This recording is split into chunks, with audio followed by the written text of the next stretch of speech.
Reciban nuestros saludos, mis queridos hermanos, amigos, que a través de las redes sociales estamos semana a semana llevando adelante este estudio de la palabra de Dios, del libro de Romanos de manera especial que estamos viendo cada semana.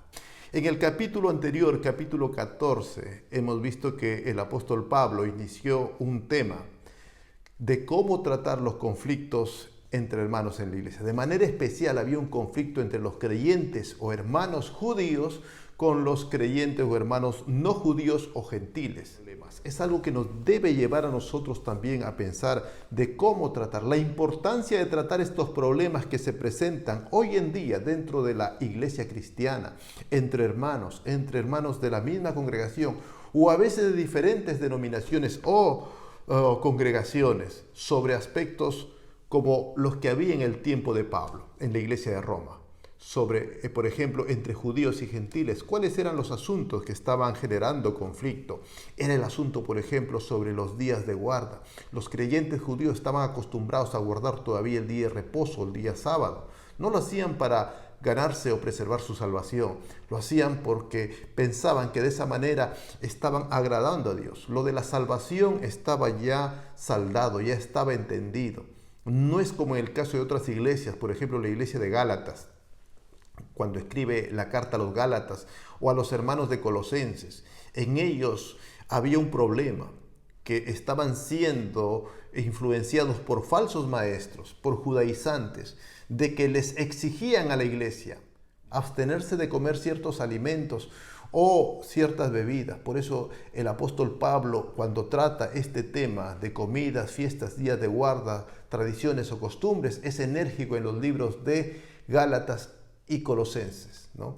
Simplemente él condena esto. ¿Por qué? Porque en estos lugares la práctica de estas cosas era con motivos de lograr la salvación o para justificarse o para lograr méritos para alcanzar la salvación. En este caso, ya la iglesia de Roma está bien entendida, bien concientizada de que la salvación es por medio de la fe, por la gracia de Dios.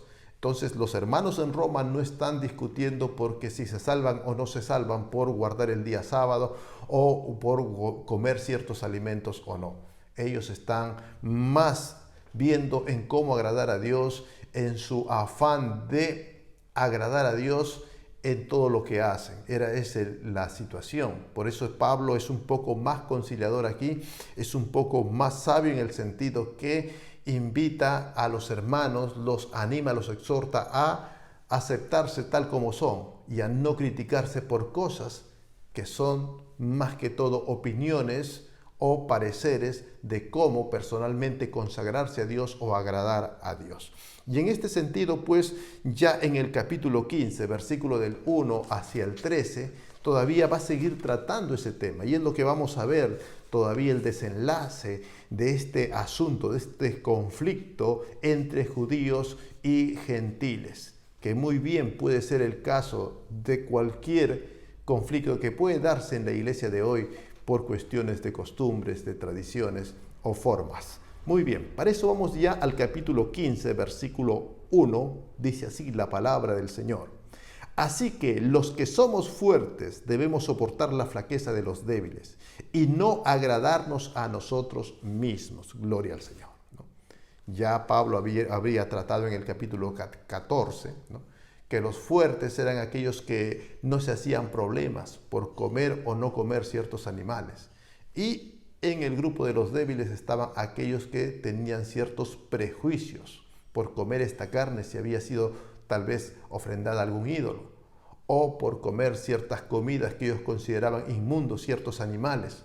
Mas los gentiles, ellos comían de todo y daban gracias a Dios por lo que comían, ¿no?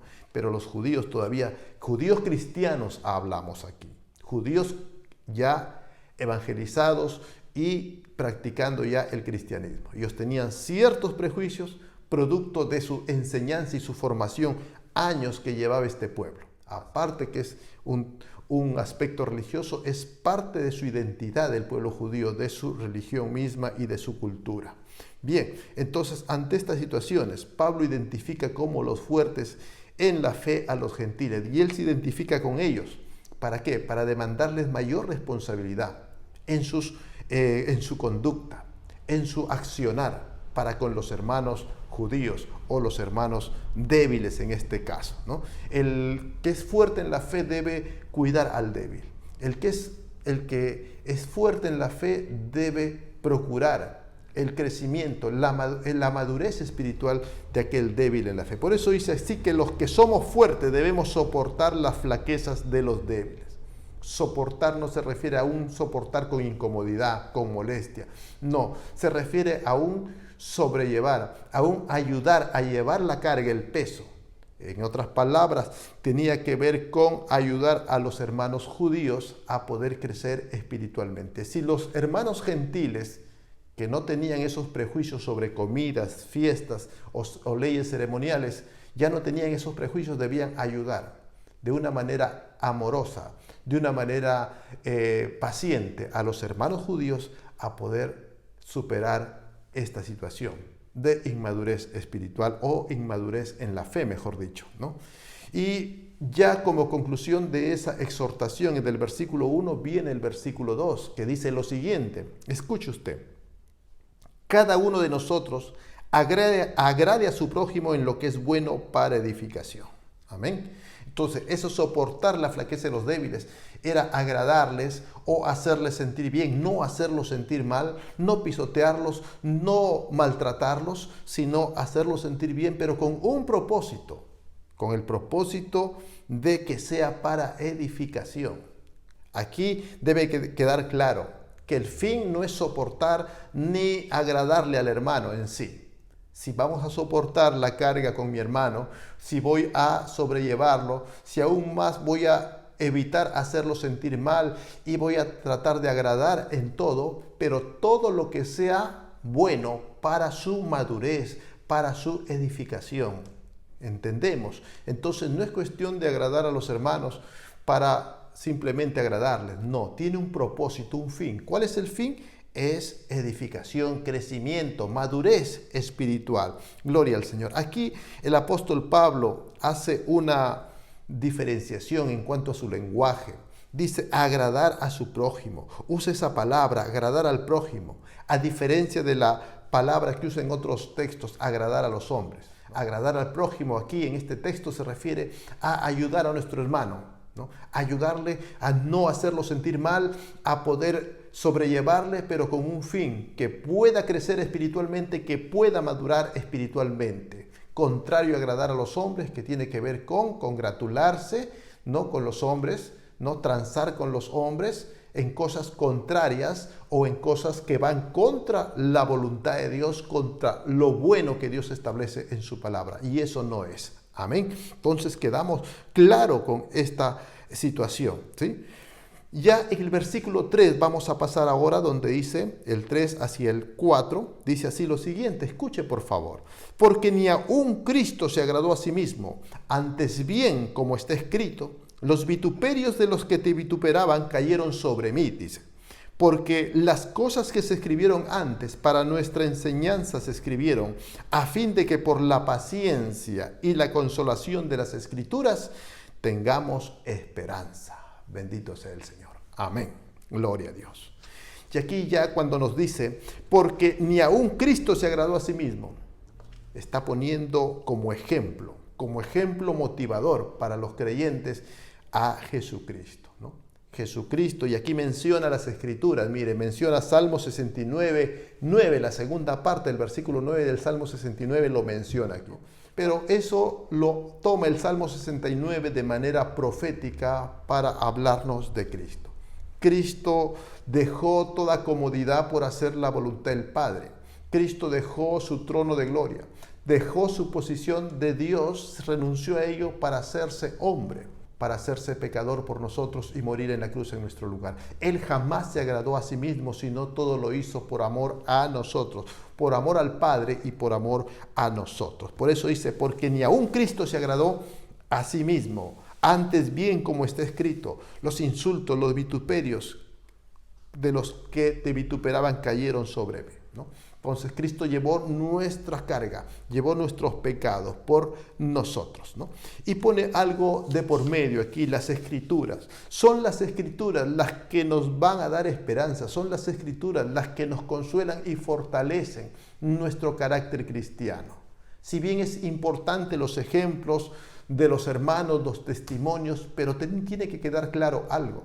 No es nuestro testimonio lo que va a fortalecer la fe de mi hermano. Es la palabra, la enseñanza directa de la palabra de Dios. Si en algún momento compartimos nuestro testimonio, bueno, está bien, debemos compartir nuestro testimonio de lo que Dios ha hecho en nosotros, debemos proclamar lo que Dios ha hecho en nosotros, pero debemos de por medio, sobre todo, poner a Dios. El mérito ha de llevárselo Cristo Jesús. Por eso dice, porque las cosas que se escribieron antes para nuestra enseñanza se escribieron. ¿Qué se escribió antes? La palabra, las Escrituras. Lo que Pablo está mencionando y va a seguir mencionando, los versículos del Antiguo Testamento que menciona Pablo en este caso. En otras palabras, es las Escrituras, la palabra lo que va a fortalecer nuestra vida cristiana. Sí, puede haber testimonios, sí, y debe haber, qué bueno. Pero esos testimonios deben ajustarse, deben ser interpretados, deben ser analizados, deben ser dados bajo la óptica cristocéntrica de la palabra de Dios. Amén. ¿Sí? Porque un mismo hecho puede interpretarse de diferentes formas, ¿no? Dios obra por gracia, por misericordia sobre la vida de un creyente, pero otros pueden interpretarlo mal, ¿no? Entonces es importante, si hay algún testimonio, ese testimonio tiene que ser visto, tiene que ser dado, compartido, pero bajo el lente de una palabra de Dios, de la doctrina cristiana adecuada. Bendito sea el Señor. Muy bien, versículo 5 dice lo siguiente: pero el Dios de la paciencia y de la consolación os dé entre vosotros un mismo sentir, según Cristo Jesús, para que unánimes a una voz glorifiquéis al Dios y Padre de nuestro Señor Jesucristo. Amén. Gloria al Señor. Entonces, ya hemos hablado que a través de las Escrituras, a través de la enseñanza, es lo que vamos a obtener esa paciencia y consolación. Vamos a consolidarnos en lo que es la paciencia y la consolación de la iglesia. Ya hemos visto la palabra, pero esa palabra, esa enseñanza cristocéntrica de la Biblia va a darnos la unidad en Cristo Jesús. La iglesia va a lograr ser una iglesia unida cuando entendamos los pastores, los maestros que enseñamos a la iglesia, ver la Biblia con una visión cristocéntrica, leer las Escrituras, enseñar las Escrituras bajo un lente cristocéntrico, no bajo un lente moralista, no bajo un lente legalista. ¿Sí? Podemos leer a veces las Escrituras y enseñarlas como le enseña un judío. ¿En qué nos diferenciamos? La diferencia está en que nosotros tenemos que leer la Biblia no como judíos. Si leemos el Antiguo Testamento, si leemos el Pentateuco, los libros de la ley, no podemos leerlo como lo lee un judío. Tenemos que leerlo como lo lee un cristiano, bajo la luz de la doctrina cristiana. Bendito sea el Señor. Tenemos que tener una lectura, un entendimiento y un enseñar cristocéntrico. Tenemos que ver a Cristo cuando enseñamos y tenemos que enseñar a Cristo. Esa es la manera en que la iglesia tendrá unidad en Cristo. Porque hay muchos puntos de vista cuando uno lee la Biblia. Puede ser legalista, pensando en todo, en cómo hacer, qué hacer para ganarme la salvación, para ganarme mi justificación. No es el punto de vista bíblico. O puede ser moralista, ¿no? Para no hacer, qué hacer, sí hacer simplemente. Una vista superficial. O si no, puede ser también de una manera como aquel que da buenos consejos, aquel psicólogo o aquel consejero, ¿no? Que primero da el consejo y de ahí le busca textos para respaldar su consejo. No es así. Tenemos que ser cristocéntricos, tenemos que glorificar a Dios. Una iglesia, hermanos, que a pesar de sus diferencias, por el estudio de la palabra, por la enseñanza de la palabra, logra poder mantenerse unida, mantenerse en el camino. Desde un punto de vista cristocéntrico, es una iglesia que agrada a Dios. Una iglesia que tal vez podemos tener diferente carácter, podemos tener diferentes formas de pensar, pero todo eso se va a como se dice, a allanar, se va a aparejar cuando todo lo llevamos a Cristo, cuando toda nuestra enseñanza, todos nuestros pensamientos se rinden a la palabra de Dios. Será una iglesia madura, en la cual tenemos diferentes formas de pensar, diferentes opiniones, pero sabemos soportarnos, sabemos sobrellevarnos, sabemos por qué cosas debemos discutir y ser celosos realmente, y sabemos en qué cosas debemos sobrellevarnos, debemos tener mucha paciencia y mucho amor. A veces ocurre lo contrario. En las cosas secundarias que debemos tenernos paciencia, sobrellevarnos y debemos tener amor, somos muy celosos a veces, ¿no? Y en las cosas básicas, principales, las descuidamos, ¿no? No las tenemos muy en cuenta. A veces nuestras tradiciones, nuestras costumbres, somos más celosos en guardar dentro de nuestra congregación nuestras costumbres, nuestras tradiciones, ¿no? Y cuando hablamos de la palabra la descuidamos, ¿no? Las cosas doctrinales las tenemos en menos o no nos importa, lo tenemos por menos. Eso es signo de inmadurez espiritual. Somos llamados a ser una iglesia madura en Cristo. En el versículo 7 para adelante hasta el versículo 13 ya pone más énfasis en el ejemplo de Cristo, ¿no? Dice así el versículo 7: por tanto recibíos los unos a los otros, como también Cristo nos recibió para gloria de Dios. Cristo nos recibió, hermano, a cada uno de nosotros, a cada hermano que usted ve, aquel que le cae bien y aquel que no le cae bien, aquel que le parece exagerado y aquel que no le parece tan exagerado. A todos nos ha llamado Cristo. Todos los que formamos parte de una iglesia, todos los que formamos parte del cuerpo de Cristo, Dios nos ha recibido. Gloria al Señor, ¿no? Y todos estamos en un proceso de ser perfeccionados. Aquel que ya logró cierta perfección, cierta maduración en algunas áreas, otros no lo ha logrado. Pero todos formamos parte de esa gran familia que es en Cristo. Todos estamos camino a ser perfeccionados. Amén. Por tanto, yo no puedo juzgar a mi hermano porque tal vez no tiene una vida consagrada en algunas áreas como yo la tengo. No puedo estar juzgándolo por carnal, porque no es cristiano, porque no ama a Dios. Yo no puedo estar juzgando el corazón de mi hermano o de mi hermana. Tengo que tener paciencia. Yo no puedo llamar inmundo a lo que Dios ha limpiado. Yo no puedo desechar a aquel que Dios ha recibido, tal vez porque su forma de carácter que tiene, su forma de adorar, su forma de consagrar su vida no es igual a la de mi congregación o a la mía. No puedo yo juzgar el corazón de tal o cual. Todos somos labranza, hechura de Dios, en camino a ser perfeccionados. Todos somos imperfectos. Por eso Dios levantó los diferentes dones y ministerios en la iglesia para ser perfeccionados. La iglesia somos un conjunto de hombres y mujeres imperfectos, hermano. No somos gente perfecta, somos gente imperfecta, camino a ser perfeccionados. Eso tenemos que entenderlo, hermano. Gloria al Señor. El versículo 8 dice lo siguiente: pues os digo que Cristo Jesús vino a ser siervo de la circuncisión para mostrar la verdad de Dios, para confirmar las promesas hechas a los padres. Sigue con Cristo como el ejemplo. Cristo vino a ser siervo de la circuncisión. ¿Qué quiere decir siervo de la circuncisión? Vino a someterse, vino a nacer como judío, a vivir como judío, a someterse a la ley como judío. ¿Para qué? Para cumplirla. ¿Para qué? Para enseñarnos que Él se sometió al culto judío, a la forma judía, a la ley de Dios que fue dado a los judíos, con un fin de salvarnos, de enseñarnos, de rescatarnos, amén, al pueblo judío mismo, a servir al pueblo judío, a soportar al pueblo judío, con el fin de enseñarles, predicarles y ganarlos para el reino del Padre. Gloria al Señor. Se hizo a los judíos para salvar a los judíos. Gloria al Señor. Y llegar así a toda la humanidad posteriormente. Versículo 9. Y para que los gentiles glorifiquen a Dios por su misericordia, como está escrito: por tanto yo te confesaré entre los gentiles y cantaré a tu nombre.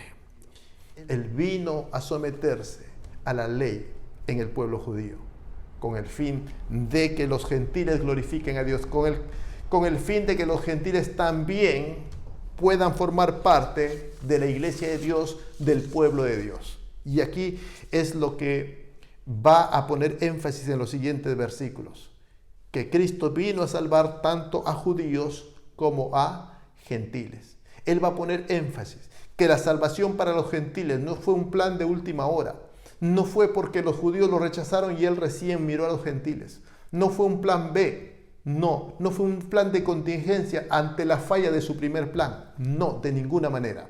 El apóstol Pablo nos va a demostrar con textos bíblicos del Antiguo Testamento de que el plan de salvación a los judíos siempre fue parte del plan original de Dios. A los judíos y a los gentiles la salvación fue parte del plan original de Dios. Alabado sea Cristo. Y vamos a ver nuevamente el versículo 10. Dice así, y otra vez dice, alegraos gentiles con su pueblo. Gloria al Señor. Menciona parte de Deuteronomio 32, 43, ¿no? Parte del cántico de Moisés. Ya Moisés en su cántico, luego de pasar el Mar Rojo, habla y menciona, ¿no?, que los gentiles se alegrarían al ver las maravillas que Dios haría con Israel. Es de una manera profética. Estos textos que menciona son proféticos de la obra de Dios con el pueblo gentil, con Israel, pero también con el pueblo gentil. Dios siempre trató, hermanos, no solamente con judíos, con hebreos, con israelitas. A lo largo de la historia vamos a ver que Dios también trató con lo que es gentiles, no judíos, no hebreos. Por ejemplo, en el Antiguo Testamento tenemos los casos, por ejemplo, de la viuda de Sarepta. En el caso de Elías, fue enviado a una viuda que no era judía, no era hebrea, no era israelita, era una mujer gentil, ¿no? También vamos a ver el caso de Naamán el sirio. Eso lo puede ver usted en lo que es Lucas 4, 24 para adelante. Jesús menciona eso. Le menciona a los judíos. El mismo Jesús enseñó en su ministerio a los judíos. Le dijo que Elías no fue mandado a una viuda israelita, sino fue mandado a una extranjera.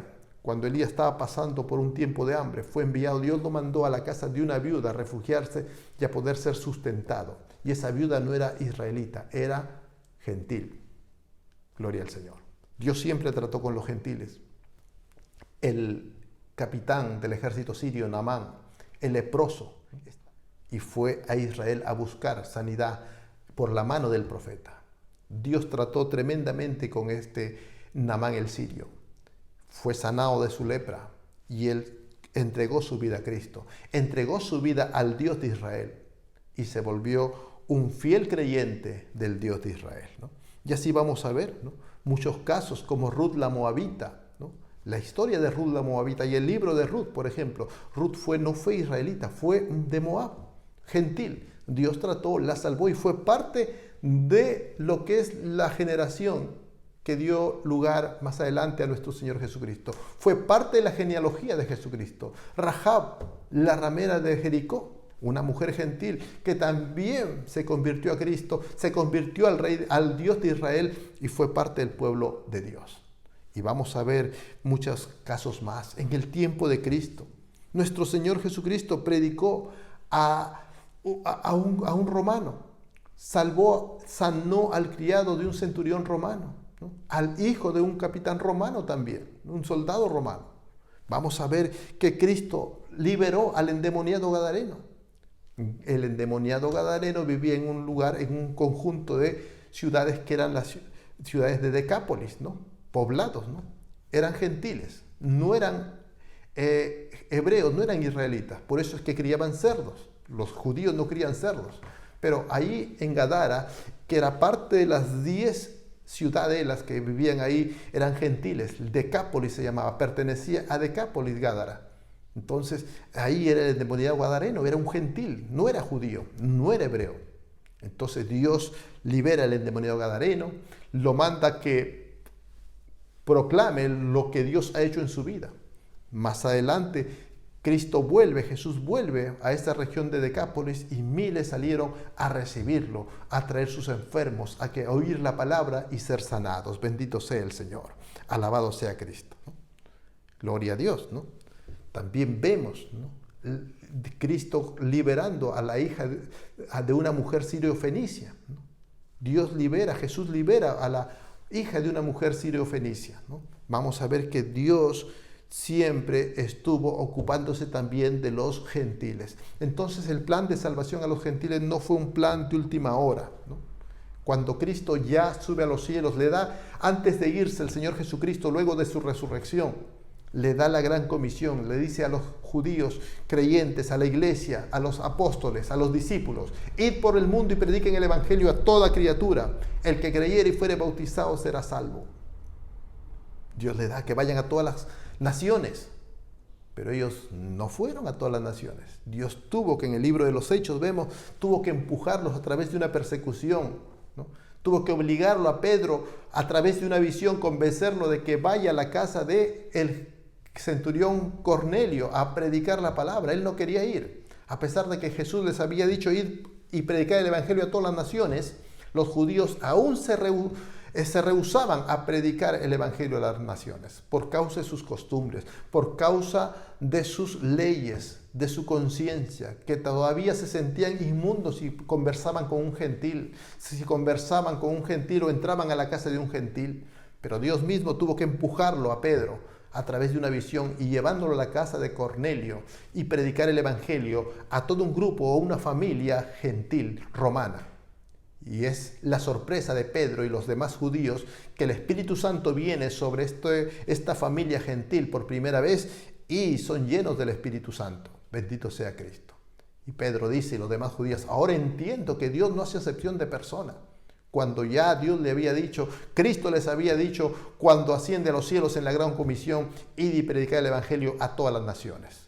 Entonces esto de la resistencia del pueblo judío no era algo reciente. Venía ya desde sus mismos orígenes, desde su misma formación. Por eso es que este problema fue álgido allí en Roma y el apóstol Pablo tuvo que tratar con mucha sabiduría y mucho tino. Cuestiones de conciencia, cuestiones de costumbres muchas veces quedan muy arraigadas en la mente y en el corazón, que perturban mucho en la iglesia. Y a veces ha habido motivos hasta de divisiones, separaciones de grupos de una iglesia o de entre iglesias mismas, por cuestiones de costumbres, por cuestiones de comida, de vestido, ¿no? De cómo que se arregla, de cómo es que agradan más a Dios, ¿no? No, que es más santo esta forma de vestirse, esta forma de arreglarse, esta forma de comer, esta forma de vestirse, esta forma de hacer culto, esta forma de asistir a los cultos. Son cuestiones secundarias, pero cuando no tenemos la madurez suficiente, llegamos hasta dividirnos, hasta separarnos, hasta enemistarnos entre creyentes. Es importante estudiar la sana doctrina, la verdadera doctrina, no nuestras tradiciones ni costumbres. Bendito sea el Señor. Y en esto estaba bregando la iglesia en Roma, estaban bregando los judíos creyentes, cristianos, y los gentiles creyentes también en el evangelio. Muy bien, entonces Pablo les pone el ejemplo de Cristo. ¿Qué mejor que el ejemplo de Cristo, la exhortación cristocéntrica, para lograr que se reciban los unos a los otros y dejen de juzgarse? Gloria al Señor. Versículo 11 dice lo siguiente: y otra vez, alabad al Señor todos los gentiles y magnificad todos los pueblos. Menciona el Salmo 117, 1 y 2. Invita a las naciones proféticamente en el Salmo a que todos alabarían a Dios, todos glorificarían, magnificarían todas las naciones a Dios. Bendito sea Cristo. La salvación será y es para judíos y gentiles, para todos. Dios los recibe a todos. Por eso, si Dios recibe al judío y al gentil, ¿quién es uno u otro para rechazarse unos a otros o no recibirse unos a otros? Y ahora leamos el versículo 12, dice así: y otra vez dice Isaías: estará la raíz de Isaí, y él que se levantará a regir los gentiles esperarán en él. Gloria al Señor. Está prediciendo, está profetizando lo que es la conversión de los gentiles a Cristo, al Mesías. Gloria al Señor. Todos estos textos del Antiguo Testamento son el sustento del argumento del apóstol Pablo para tratar un asunto tan simple, un asunto secundario. Sí, es un asunto secundario, esto de comidas, bebidas, de costumbres, de formas de consagración, pero es un asunto secundario, pero que es de primer orden el tratarlo de manera adecuada. es algo secundario que nos puede traer problemas de primer orden, que tanto así que puede dividir una iglesia, que puede traer enemistad en una iglesia. Dios nos ayude a poder aprovechar esta enseñanza, revisar estos textos, estos capítulos y reflexionar. Tal vez estamos pasando algo parecido en nuestra congregación. Dios nos dé la sabiduría para poder agradar a Dios en nuestra actitud, nuestra conducta. A manera de conclusión, el versículo 13 dice lo siguiente: y el Dios de esperanza os llene de todo gozo y paz en el creer, para que abundéis en esperanza por el poder del Espíritu Santo. Bendito sea Cristo. Nuestra fe debe ser con gozo. Nuestra fe debe ser en paz. Gloria al Señor. Nuestra vivencia cristiana debe ser gozosa y en paz. No en contiendas. No en lo que es amarguras, en temores. No, debe ser una fe, una vida cristiana gozosa y en paz. ¿Para qué? Para que abundemos en esperanza por el poder del Espíritu Santo. Gloria al Señor. ¿Estamos viviendo nuestro cristianismo, nuestro evangelio así? ¿En gozo, en paz con los hermanos? ¿O estamos en contienda? ¿O estamos señalándonos, acusándonos? Dios nos ayude. Dios nos ayude a ser sabios y a poder sobrellevarnos en amor los unos a los otros. Oremos al Señor y entreguemos a Él todo conflicto, todo prejuicio, todo problema. Padre nuestro que estás en el cielo, te damos gracias por tu palabra. Te damos gracias, Señor, por que tú escribiste esto para nuestra enseñanza, Señor. Tal vez allá en Roma, hace más de 2000 años, Señor, un grupo de creyentes tuvieron este problema, Señor, pero son problemas que lo viene teniendo tu iglesia y lo seguirá teniendo. Y tu palabra será eficaz en el tiempo antiguo, en este tiempo y en el tiempo futuro. Te agradecemos por tu palabra. Llénanos de tu sabiduría. Llena a mi hermano, a mi hermana allí en su hogar, en su casa, donde se encuentre escuchando esta palabra. Llénale de tu sabiduría, de tu Espíritu Santo, Señor, para que podamos tener, Señor, la sabiduría necesaria, el tino, Señor, necesario para tratar estos problemas que tanto a dificultad, tanto conflicto han causado a tu iglesia, Señor. En tus manos ponemos, Señor, el liderazgo de la iglesia. En tus manos ponemos, Señor, al pueblo de Dios, para que tú seas el juez único, el que trae la paz y la armonía a tu pueblo. Gracias te damos en el nombre de Jesús. Amén, amén. Dios le bendiga, mi querido hermano, y nos estamos despidiendo hasta un próximo programa que estaremos compartiendo y continuando con este estudio del libro de Romanos. Dios le bendiga, muchas gracias.